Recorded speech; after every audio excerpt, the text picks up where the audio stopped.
Greetings, Silver Screen Suppers Clubbers, and anyone who's landed here from Talking Pictures TV. That's a fantastic TV channel we have here in the UK that shows all the kinds of movies and old TV shows that we love. So hi if you've landed here from there. It's a momentous day here in the Silver Screen Suppers kitchen because I have just pressed publish on the new version of the Joan Crawford cookbook. It's very exciting. This is a proof copy, which is why it's got a not for resale banner all across it. But so I'm very excited because it's been a long time in the making, and I think it's rather lovely. This has got all my scribbles in it, but you know, there's beautiful pictures of Joan all through her career, looking very lovely there in blue. And it's got over 30 of Joan's favourite recipes in, things she liked to make. So it's a revamp. I did this version, I think this was about, I don't know, 6 or 7 years ago. I can't even remember when I did it. So this is like the coffee table version, still available. But this version is cheaper. It's cheaper than the big one, and it's got some extra recipes in. I think there's 3 extra recipes in there, but the most important extra recipe that's in there is a cocktail I've only recently discovered related to the great Joan.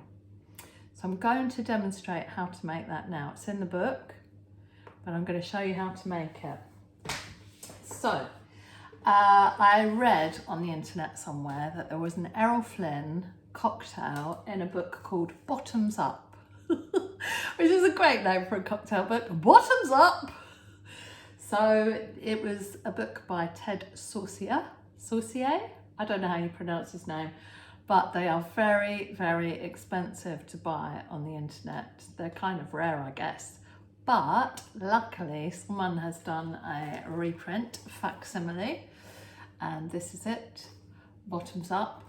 And this arrived on my doorstep just as I was on the way to the osteopath. So I put it in my bag, I took it to the osteopath, and I got to the osteopath early. So I went to this nice cafe and I sat in there and I thought, oh, I'll have a look through the book, see if I can find the Errol Flynn recipe. And I was flicking through the book and I was getting excited because there's loads of movie star recipes in here. And some of you may know I'm a bit obsessed with movie star cocktails. There's a Charles Coburn cocktail in here. There's an Adolphe Menjou cocktail in here. And when I got to a page that had a Joan Crawford cocktail on it, I almost audibly shrieked in the coffee shop. I was so excited because I've never had a Joan related cocktail, but there's one in this book. So I'm going to show you how to make it. I'd love to get a real copy of this book because the illustrations are just beautiful. Look at that. And their colour in the original.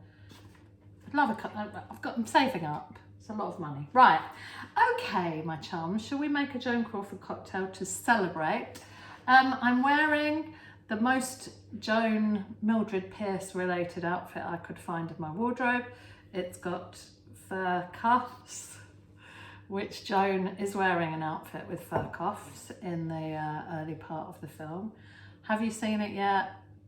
I think it's a masterpiece. You'll have to let me know what you think, but I think it's a masterpiece. But don't forget, we're having a watch party on the 22nd, I hope. I hope I've got that right. I'll put all the details in everywhere. Right, the Joan Crawford cocktail is called The Goodbye. The Goodbye by Joan Crawford, motion picture star and winner of the Academy Award. I should have checked what year this book was published so I could tell you which film she won the Academy Award for, but I didn't think of it. So what you will need for this cocktail is juice of half a lime, and I've just realised I haven't juiced my lime, so I'm going to pause it and come back. But my friends, before you juice your lime, this is very important, you have to make a lime twist. So a lime twist, I've made one, here's one I made earlier.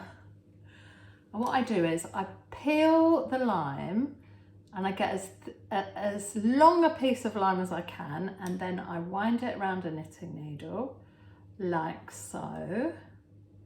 And when you wind it round, for some magical reason, it keeps the curl in it. So you wind it around your knitting needle and you have a lovely little garnish like that. Right, so I'm going to squeeze my lime. I'll be back. I'm going to put it on pause. I'm back.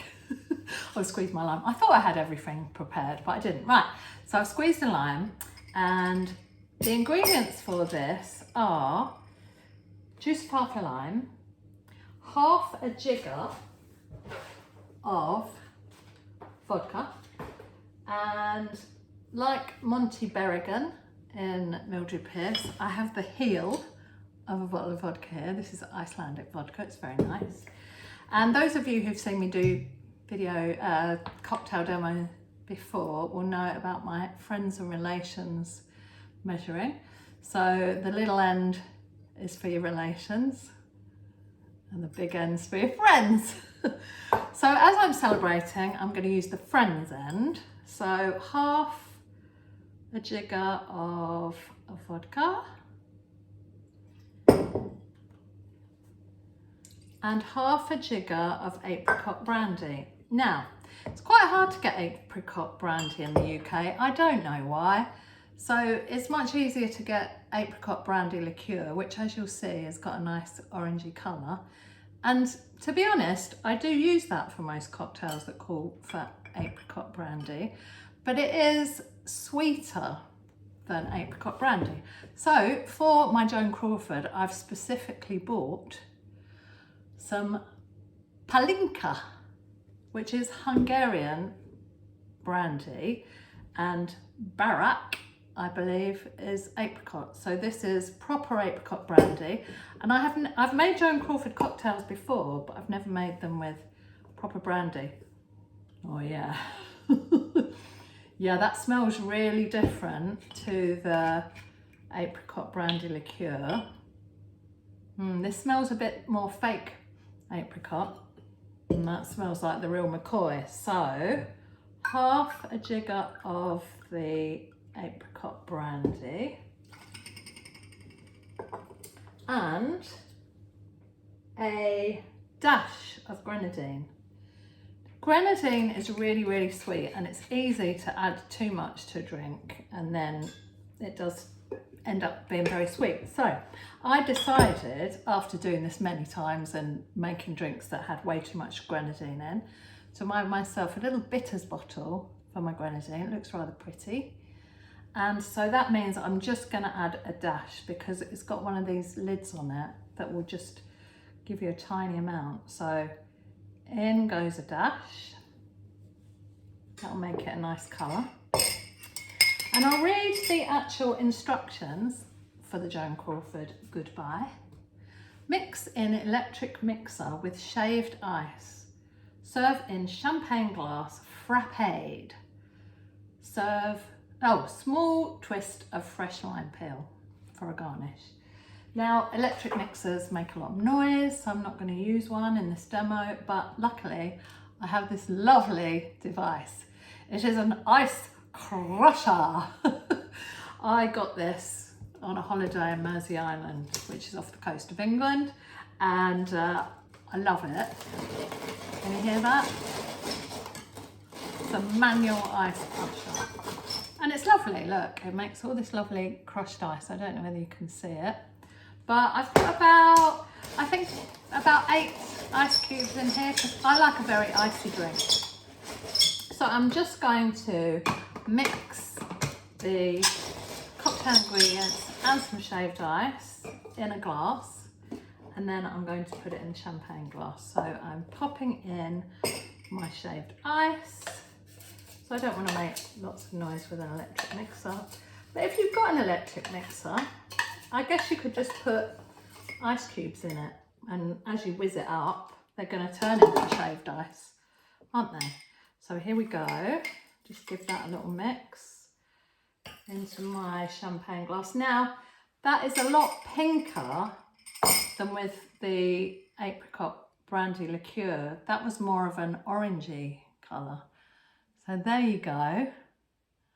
My little garnish has fallen to the bottom rather than staying on the end of the glass, but you get the picture. So there you have it, a Joan Crawford goodbye. I'm going to have a little taste.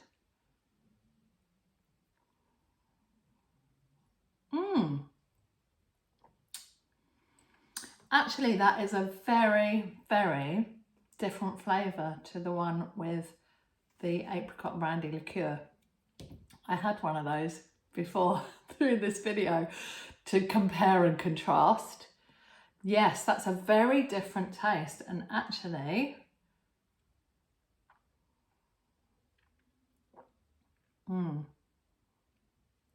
I like this one better.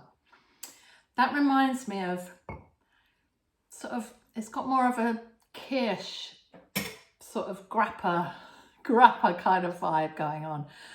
Doesn't taste as apricot-y as the other one. So it's your choice, my friends. I'm sure Joan wouldn't mind if you use apricot brandy liqueur. If you can't get hold of any apricot brandy, let me know. Let me know. So it's called the Goodbye Cocktail, and I like to think that is because Joan notoriously disliked droppers in. She didn't like it if someone just dropped in, knocked on her door and came round unannounced. So I like to think she'd serve them one of these and just say goodbye. So that's what I'm going to do. I'm going to say goodbye. I was going to show you how to make Dante chips, but it's dinner time and I've been faffing around so much getting prepared for this that I'm not going to have time to show you the Dante chips. But I am going to show you my Joan Crawford meatloaf. Look. I'm having a slice of that for my dinner tonight with Joan Crawford coleslaw. Look at that. So the coleslaw recipe's in the book, the meatloaf recipe's in the book, the goodbye cocktail recipe's in the book, but I'm going to put them all on Dinner and a Movie so that you can have a very lovely Joan Crawford themed meal when you join us for Mildred Pierce on the 22nd. If you've never been to a watch party, it is great fun because we're all going to be, you know, typing little comments in.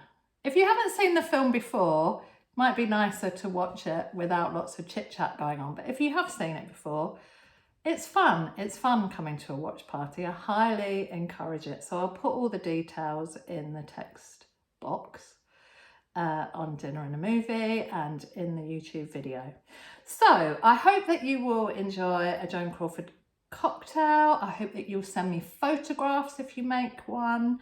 Send me photographs of your meatloaf, your coleslaw, your Dante chips if you make them. And yeah, let's have a big old Joan Crawford related shindig. I am going to make this the house cocktail for October. Anyone that comes round to my house will be served one of these to celebrate the relaunch of the Joan Crawford Cookbook, Cooking with Joan.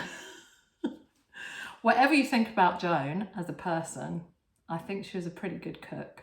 So there's some great recipes in here. So if you buy a copy of this, do let me know what you cook from it. I always love getting photographs. And yeah, that's all for now. I hope you enjoy Mildred Pierce. I think it's a masterpiece. I can watch it over and over and over. If only for the hairstyles. Mrs. Beedorf's hairstyle. And the hats, the hairstyles, the costumes, the acting. I mean, Joan is a tour de force. Okay, my friends, enjoy the movie. Enjoy all the Joan victuals and see you again soon. Bye-bye.